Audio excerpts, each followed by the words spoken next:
በሚቀጥሉት 7 ቀናት ውስጥ የተፈጥሮ ውበትሽን እናሳድጋለን። ይህ በተለይ ለኛ ለጥቁር ሴቶች ወሳኝ ነው።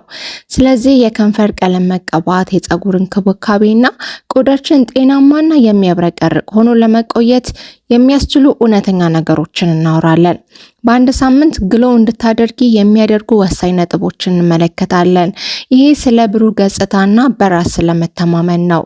ይሄ ቪዲዮ ሊያመልጣችሁ አይገባም። ወደ ዝርዝሩ እንግባ። አንደኛ፣ ሃይድሬሽን ወይም እርጥበትን መጠበቅ። ከውስጥ እንጀምር፣ ምክንያቱም ይህን ሊተካ የሚችል ምንም አይነት ምርት የለም። ሰውነትሽ ሲደርቅ ቆዳሽ ደብዛዛ ይመስላል፣ ከንፈሮችሽ ደረቅና ጥቁር ይሆናሉ እና ከዓይኖችሽ በታች የማበጥና ድካም ስሜት ያለባቸው ይመስላሉ። በየቀኑ ቢያንስ ከ6 እስከ 8 ብርጭቆ ውሃ ጠጡ። ንጹህ ውሃ አሰልቺ ከሆነባችሁ ሜንት፣ ሎሚ ወይም ኪያር ጨምሩበት። ለመጠጣት ቀላል ያደርገዋል። እንዲሁም ውጫዊ እርጥበትን አትርሱ። ለቆዳ አይነታችሁ የሚስማማ ሞይስቸራይዘር ተጠቀሙ።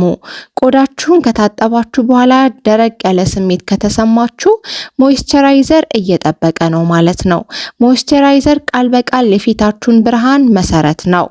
ስለዚህ ለሞይስቸራይዘር ትኩረት ስጡ። ሁለተኛ፣ የፀሐይ መከላከያ ወይም ሰንስክሪን። ብዙ ሰዎች ቆዳችን የሚያመርተው ሜላኒን ሙሉ በሙሉ ይከላከላል ብለው ያስባሉ፣ ግን ያ እውነት አይደለም።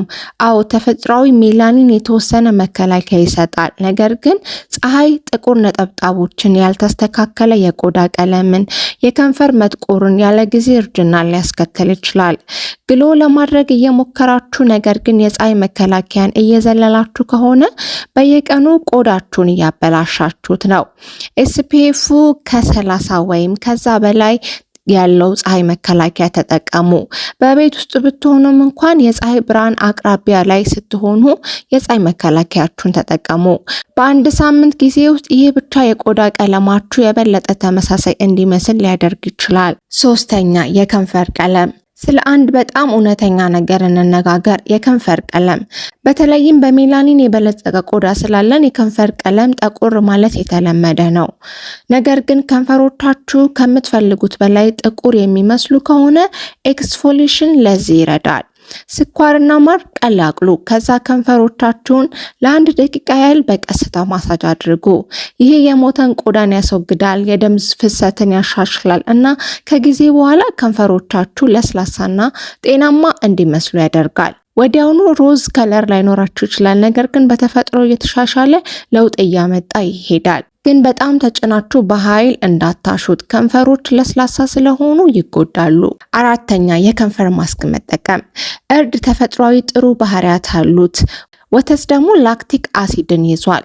ስለዚህ እነዚህ ሁለቱን በመቀላቀል ከ5 እስከ 10 ደቂቃዎች ብቻ ተቀቡት። ይህን ምሽት ላይ መጠቀም የከንፈር ቶንን ለማስተካከል ይረዳል። ተፈጥሯዊ ቀለሙን በከፍተኛ ሁኔታ አይለውጠውም፣ ነገር ግን ከንፈራችሁ የበለጠ ወጥና ጤናማ መልክ እንዲኖረው ያደርጋል። ሁልጊዜም የከንፈር ባልም ወይም ፔትሮሊየም ጄሊ ተጠቀሙ፣ ምክንያቱም ሞይስቸራይዘር መጠቀም የበለጠ ውጤቱን ፈጣን ስለሚያደርገው። አምስተኛ፣ የፀጉር እንክብካቤ። ፀጉራችሁ ግሎ እንድታደርጉ የሚያደርጋችሁ ትልቁ ክፍል ነው። መላው ፊታችሁን ይቀርጻል። ፐርፌክሽን ላይ ሳይሆን ጤና ላይ አተኩሩ። የራስ ቆዳችሁን አዘውትራችሁ ቅባት ተቀቡ። ይህ የደም ዝውውርን ያሻሽላል እና እድገትን ይደግፋል። በሳምንት 1 ጊዜ ይህንን ማድረግ ድርቀትና መሰባበርን ይቀንሳል። ከመጠን በላይ እሳትን አስወግዱ፣ ምክንያቱም የፀጉር ዘለላን በጊዜ ሂደት ያዳክማል። ፕሮቴክቲቭ ሄር ስታይል እንደ ቁጥርጥር፣ ትዊስት፣ በን ያሉ ስታይሎች እርዝመትን ለመጠበቅና ጉዳትን ለመቀነስ ይረዳሉ። ጤናማ ፀጉር ማለት ቀጥ ያለ ወይም ረጅም ማለት አይደለም። ጠንካራ ሞይስቸር ያለውና እንክብካቤ የተደረገለት ማለት ነው። ስድስተኛ፣ ንጹህ ቆዳ። የቆዳ እንክብካቤያችሁ ቀላል ግን ወጥነት ያለው አድርጉት። ጀንትል ክሊንዘር ተጠቀሙ። ይህ ቆሻሻና ኦይልን ያስወግዳል። ሞይስቸራይዘር ቆዳን ጤናማ ያደርገዋል። የፀሐይ መከላከያ ከፀሐይ ጉዳት ይጠብቃችኋል።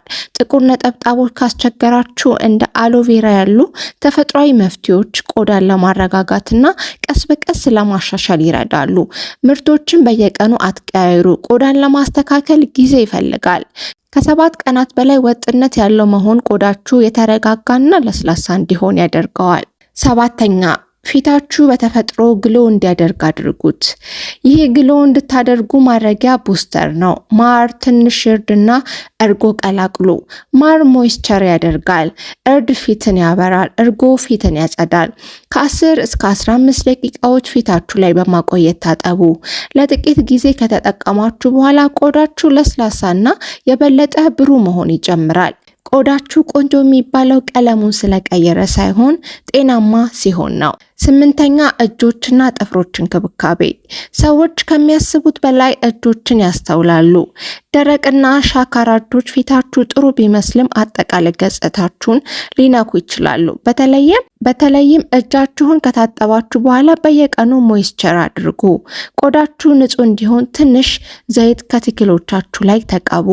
ንጹህና ለስላሳ እጆች ወዲያውኑ የበለጠ የተወለወለና የተዋሃደ መልክ ይሰጣሉ። 9ኛ የሰውነት ቆዳ እንክብካቤ። የሚያብረቀርቅ ፊት ብቻ አይደለም። ሰውነታችሁን በሳምንት 1 ወይም 2 ጊዜ በራሳችሁ በማጽዳት የሞተን ቆዳን አስወግዱ። ለምሳሌ ቡና፣ ስኳርና ኮኮናት ወይም ኦሊቭ መጠቀም ትችላላችሁ። ሰውነታችን በሞተ ቆዳ መከማቸት ወይም በግጭት ምክንያት ጥቁር ሊመስል በሚችልባቸው እንደ ክርኖች፣ ጉልበቶችና አንገት ባሉ ቦታዎች ላይ አተኩሩ። ይህ የሞተን ቆዳን ለማስወገድና አጠቃላይ ለስላሳነትንና የቆዳ ቀለም ድምቀትን ለማሻሻል ይረዳል። ገላችሁን ከታጠባችሁ በኋላ ሁል ጊዜ ሞይስቸር አድርጉ። ይህ እርምጃ ነው ቆዳችሁ እንዲያንጸባርቅ የሚያደርገው። 10ኛ ቅንድብና የአይን ሽፋሽፍት። ትናንሽ ዲቴሎች ትልቅ ለውጥ ያመጣሉ። ቅንድባችሁን በትንሹ አጽዱ። ከመጠን በላይ አታቅጥኑት። ቅርጹን ጠብቃችሁ ቀንድቡት። ይህም ፊታችሁን ያስውባል እና ወዲያውኑ የበለጠ የተዋሃደ እንድትመስሉ ያደርጋል። ማታ በአይን ሽፋሽፍታችሁና በቀንድባችሁ ላይ ኦይል ተቀቡ። ከጊዜ በኋላ ያማረ ቅንድብና ሽፋሽፍት ይኖራችኋል። እነዚህ ጥቃቅን ለውጦች መልካችሁን ሙሉ በሙሉ ሊያሳድጉ ይችላሉ። ተጨማሪ ምክሮች፣ በቂ እንቅልፍ አግኙ፣ ምክንያቱም ቆዳችሁ በሌሊት ነው ራሱን የሚጠግነው። የእንቅልፍ እጦት ከደካማ ቆዳ ጋር እኩል ነው። የተሻለ ምግብ ተመገቡ። ፍራፍሬዎችን፣ አትክልቶችንና ፕሮቲን ምግቦች በቀጥታ በቆዳችሁ ላይ ያንጸባርቃሉ። በራስ መተማመንና አቀማመጥን እንመልከት። ቀጥ ብላችሁ ቁሙ። በልበ ሙሉነት ተራመዱ።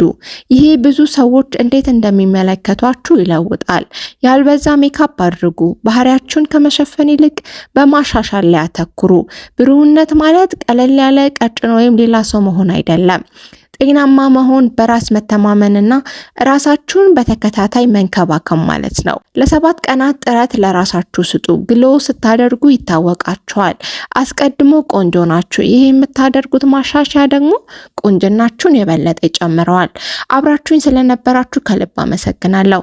እንደዚህ አይነት ቪዲዮ እንዲደርሳችሁ ቻናሌን ሰብስክራይብ ማድረግ፣ ላይክ፣ ኮመንት ማድረግ እንዳረሱ። በቀጣይ በሌላ ቪዲዮ እስከምንገናኝ ሰላም ቆዩልኝ።